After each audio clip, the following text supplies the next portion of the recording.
Hello everyone, আসসালামু আলাইকুম। সবাই কেমন আছেন? আশা করছি সবাই অনেক ভালো আছেন। আমরা আল্লাহর রহমতে অনেক ভালো আছি। নিয়ে আসলাম প্রতিদিনের মতো বড় আরেকটি ভিডিও নিয়ে আপনাদের মাঝে। এখানে হচ্ছে রোস্ট রান্না।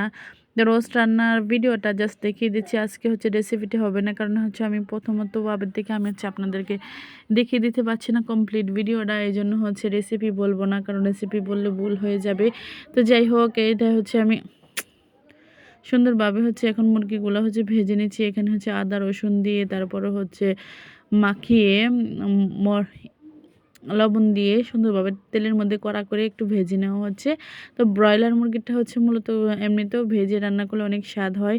তো যাই হোক, এদিক দিয়ে হচ্ছে আমি রোস্টের আগে যে মশলাগুলো অ্যাড করে নেওয়া হয়ে গেছে সেগুলো হচ্ছে ভিডিও করতে ভুলে গেছি একদম তাড়াহুড়োর মধ্যে। তো যাই হোক, এখানে হচ্ছে কি কি অ্যাড করা হয়েছে আমি বলে দেই।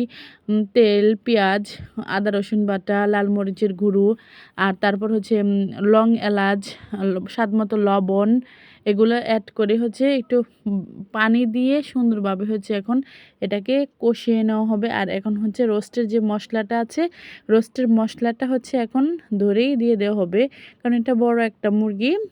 তো হয় না 10-12 জনের অনেক সময় ঘরোয়া একটা অনুষ্ঠান থাকে, তখন হচ্ছে এই ক্ষেত্রে কাজে লাগবে। এখানে হচ্ছে টক দই। তো টক দইটা হচ্ছে এখন অ্যাড করে নেওয়া হয়ে যাচ্ছে। এটা হচ্ছে একদম বরফ হয়ে আছে, তাড়াহুড়ার জন্য হচ্ছে এভাবে অ্যাড করে। এখন হচ্ছে টমেটো সস এখানে অ্যাড করা হচ্ছে। মানে যত ধরনের রোস্টের মধ্যে মশলা লাগে, তারপরে হচ্ছে কাজু বাদাম বাটাটা এখানে অ্যাড করা হয়েছে। তো আমি দেখাতে পারিনি। আর এই যে হচ্ছে গুঁড়ো দুধটাকে একবারে মিশিয়ে তারপর হচ্ছে রেখে দেওয়া হয়েছে। এখন হচ্ছে এই যে ভেজে রাখা মুরগিগুলো কড়ার মধ্যে অ্যাড করে নেওয়া হয়ে গেছে মশলাটার মধ্যে। তো এখন হচ্ছে সুন্দরভাবে নেড়ে চেড়ে আবার লেবুর রস অ্যাড করা হয়েছে। তারপর হচ্ছে এখানে এই যে দেখতে পাচ্ছেন, দেখতে কতটা লবণীয় লাগছে। তো যাই হোক, দেখতে যেমন চমৎকার হয়েছে, খেতেও কিন্তু খুবই সুস্বাদু হয়েছে। তো এই যে এখন হচ্ছে দুধটা অ্যাড করে দেওয়া হয়ে যাচ্ছে। তো হচ্ছে এই যে ঘরোয়াভাবে ছোটোখাটো একটা অনুষ্ঠান হলে আমরা নিজেরা এটা একটু ঝোলের জন্য একটু পানি দেওয়া হয়ে যায়, যে কারণ সাদা পোলাও দিয়ে হচ্ছে একটু মাখো তো ঝোল রাখতেই হবে, তাছাড়া কি দিয়ে খাওয়া হবে। তো যাই হোক, এই যে দেখতেই পাচ্ছেন এখন লাস্ট হচ্ছে একটু কেওড়া জলটা অ্যাড করে নেওয়া হয়ে গেছে। অ্যান্ড দেন হচ্ছে এখন কাঁচামরিচটা হচ্ছে সুন্দর করে মাঝখান দিয়ে হাত দিয়ে চেপে চেপে ভেঙে ভেঙে অ্যাড করে নেওয়া হয়ে যাচ্ছে মরিচের গ্রান একটা আসার জন্য। আর অপেক্ষা করা হচ্ছে ভালোভাবে জাল করে কীভাবে হয়। আর উপর দিয়ে হচ্ছে পেঁয়াজ বেরেস্তাটা, এই যে বেরেস্তা করে রাখা হয়েছিল, পেঁয়াজ বেরেস্তাটা হচ্ছে উপর দিয়ে ছিটিয়ে দেওয়া হয়েছে।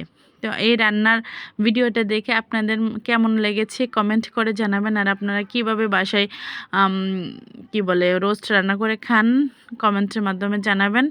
ভিডিওটা ভালো লাগলে লাইক কমেন্ট শেয়ার করবেন, আমার পেজের পাশে থাকবেন। একজন কন্টেন্ট ক্রিয়েটারের মর্ম বুঝে কেমন লাগে। এই যে দেখতে যেমন কালার, কিন্তু একটা রোস্টের কালার আসছে, তো দেখতে যেমন চমৎকার লাগছে, খেতেও কিন্তু খুবই সুস্বাদু। আর ভিডিওটা কেমন হয়েছে আপনারা কমেন্ট করে জানাবেন।